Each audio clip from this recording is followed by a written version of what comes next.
Years ago, I used to be a Democrat. I guess I was a Democrat because my people were the people that raised me. And so I saw stuff from a Democratic perspective. When it came down to Republicans, most of the things that we saw were white people. I'm from the South. And we had been treated awful by white people. So I had no problem with being a Democrat. Truth of the matter is, we were still poor as we understood poor to be. And our life was the same under Republican or Democrat. Definitely wouldn't be a black person. And so I stayed a Democrat for a while. I think even when I ran for mayor of St. Paul, Minnesota, I ran as a Democrat at the same time that Norm Coleman was running. He was able to play that, what appears to be a game that Republicans play. He came in as a Democrat, went into Congress and became a Republican. Similar to what it says a couple of people that are in the Congress today are doing. But ladies and gentlemen, the thing that gets me is this, is that when I got this history of looking at white people, and then I got the history of seeing white people working together with black people, and it makes you kind of second guess your thoughts about them. You can't really be against a people when you see them care enough to engage themselves. But then there are others who they won't, under any circumstance, as far as you know, or at least the advocacy against what is beneficial to people of color is so obvious till you just basically assume that they're some of the worst kind. So when I think about how Donald Trump and what he talked about, everything he talked about, I was taught was evil. Even when I read the book, it was evil. And you got more white people who've always been preaching on the big tube, talking about God's love and lifting up this and that. And even though they allowed the slavery to continue, some of them engaged when black people stood up. And even though they went through that temporary exercise, they ended up saying that God had sent Trump. I couldn't understand what God they were talking about, because the God that I speak of is known as the God of love, and can't too many speak against that. And I say that because the God that I see is the parent, the ultimate parent of the creation of humans. And in that preparation, being different than I know humankind to be, prepared that whatever is essential for our survival is here in an abundance never to be exalted. And then it made it so special because it was common amongst us all. And giving us each gifts, different gifts, some of the same, can be utilized in the process of causing a manifestation in a superabundance of all the things, not only of for our survival and security, but things that we can imagine, which might just be individualistic for many of us, and would produce peace and prosperity, freedom and joy, dreams fulfilled, needs, wants, and desires met. The God of love, who simply requires this, that you respect that there is a creator that you can't see, that everything exists by a power you can't see. You got to admit that. I mean, there are roles that things that you can see play in things that you do see, but you cannot deny the existence of the earth, the existence of all living things. You can't deny that, and you had nothing to do with most of it. So that tells you something. So rather than put your trust and faith to the extent that you give up your own to associate yourself with that of someone else, that's God defined. And so the requirement is you recognize the power that you can't see, allow that power to live in you, which make you equal in importance to every human on earth. You're obligated to God, who is obligated to all of us. But living in each of us individually applies through us everything that we could possibly need, want, and desire. Now, to do that, you don't have to lie, you don't have to cheat, you don't have to steal, you don't have to be a racist, you don't have to be a bigot, you don't have to be an evil person. You don't have to be any of those things. You don't have to kill. You don't have to be in war. People, there might be things you don't like, but that's God's business to take care of that. For instance, if you don't like black people, you love them. Let God take care of black people. If you don't like people that you say are different sexually than what we call the norm, we love them. Let God take care of that. If you don't like abortion, what do? We make sure that no one really got an excuse for an abortion. And beyond that, we let God handle it. We are lovers. We're not judges. We love. The only thing we judge is evil, what we will not become a part of.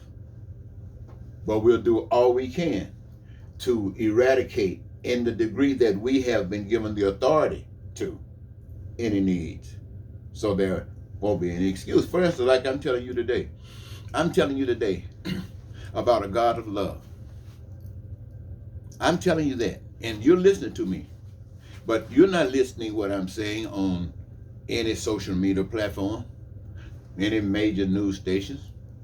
You don't even want to hear this. In fact, if you go back, you'll be surprised that it was just you and maybe one or two others that have even checked this post.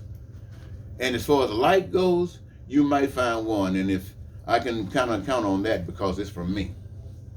But yet, to me, this is your dream come true. This is what you've been praying for every day of your life. Ever since you left the playground, you've been seeing yourself as being successful. You've been seeing yourself as being alive. The only thing is you saw yourself through the eyes of evil, the evil God. And so now the God that I tell you about, love, which addresses everybody's concern, you don't trust it. You think to care about everybody means that to care a little less about you. Look, think about what you engage yourself in every day. Your plumbing, your housing, your heating, your food. What if you had to be responsible for all of that? You say, well, I am responsible for it. I pay for it. But what if you had to actually put your hand to it? You would say, well, it would be impossible. But because I can do my job and get paid money, I can treat it as simple as going down there, paying my money, and get it. Now, that sounds like a good argument, doesn't it? Doesn't that sound like a good argument? And many of you are saying, yes. But see, what comes along with that? What comes along with that money has to do with a program that was interjected into the life. And it is detrimental to life. Why do I say that? Because that argument that we just heard, how many people don't have the money? I mean, there might be all kind of excuses as to say why they don't have the money, but regardless of that, the money they don't have and what they were just talking about, the needs, they can't get. So all of a sudden you got a program that's set up that will prevent some, while the program that I just got through mentioning to you don't prevent even those who try to kill you. And that's a God of love. But the God of hate, I heard someone say the other day that he walks around trying to see what he can conquer, what he can destroy. And I heard somebody say, the evils, and I'm paraphrasing, that I have committed in this country against the people and the system of government. These folks are finding it out. Now, I want you to recognize what we don't like about them. They are racist, they are hateful, they are evil, and they are against white people. So, if they come back trying to mess with me, I wish every last one of you would rise up and cause all kind of destruction in this country and defend me. Now, I mean, they said that in heaven he claimed to be the most beautiful one.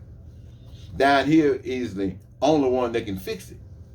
So, because he's so smart and all of that. And apparently, there are enough people around here that are so ungodly till they buy into this.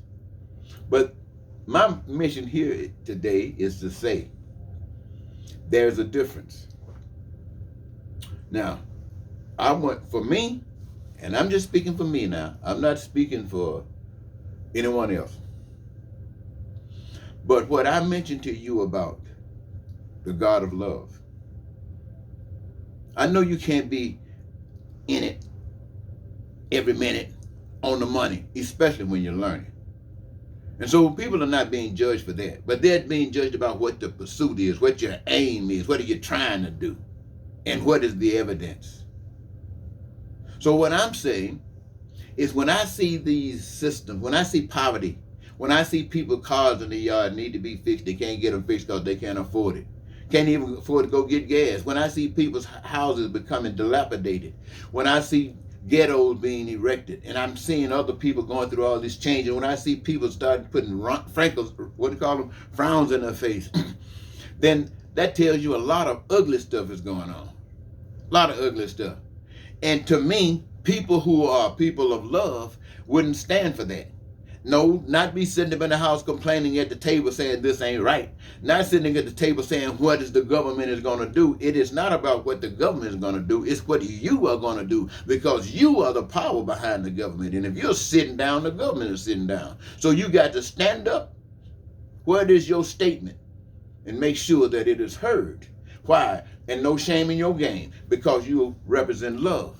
You represent getting rid of homelessness. You represent getting rid of ghettos. You represent getting rid of what's going on in Ukraine. You represent getting rid of what they're trying to do down in the South, Texas, and all these places where they're trying to change rules and regulations so they can exalt hatred. No, my friends, love ain't about that. And all, to me, speaking for myself, everybody that supports that, I don't care if you're black or white, and that's what I'm coming at. To me, you're anti-God. To me, you're anti the God of love. Let me put it that way, because I hear you all the time. You represent God. That's what Trump came here, a representation of God. Yeah, you got that together. But I'm talking about a God of love. I'm not talking about that kind of God. And so, my friends, if you're not standing up, representing that God by allowing that love of God in you to be expressed towards all of us, you backwards as far as I'm concerned. You're no different. You know, some people say, well, the Republicans are really bad now. The Democrats are not that bad. Or somebody might say, and even the independents not that bad. They're better than all of that. But the truth of the matter is, God ain't getting nothing out of that. God of love is not getting anything out of that. All of that is energizing your power and authority to the hell that we live in. So don't pretend just because you could stand up and say, that joker's lying and I don't want to have anything to do with that lie. But then you turn right around and stand up and say, we don't care if you don't vote. We don't care if you don't have a voice. See, what difference? You can trick the devil. You can't trick somebody whose eyes are open. So all of you, if you're not standing up for what God has willed, that we should live. If you're not standing up for that, you are choking the life out of everybody. You're choking the life out of everybody. I don't care who you are. If you're not standing up for life, you are choking the life out of people. Plain and simple. But that's just the way I feel about it. I speak for anybody else. I want to thank you very much, ladies and gentlemen. I don't know what good that would do, but I have been given as spokesman and advocate of basic human rights for all people to give a voice to the God of love. And I say that because I know I have received the love, and the love is in me. That don't mean I'm pleasing everybody. Because some people you cannot please unless you join with them in whatever they're doing. And some of those things you might not want to join in with. So I'm just saying, to me, we as a people are lost. And until we can wake up like the prodigal son who went through everything, eating slop with the pigs as we are doing today, finally said, I know where I come from. I'm looking for the day that you as American people can wake up and say, life got to be better than this, because this is all we have known, but life got to be better. So that means life got to be something else. And when you can do that, when you begin to shine as an individual, when you begin to shine as a nation, you don't have to lift yourself up. Love lifts you up. And the world can see, finally, what the love is like. Goodness gracious. Don't hold it back no longer. It's time for us to change right now. Thank you.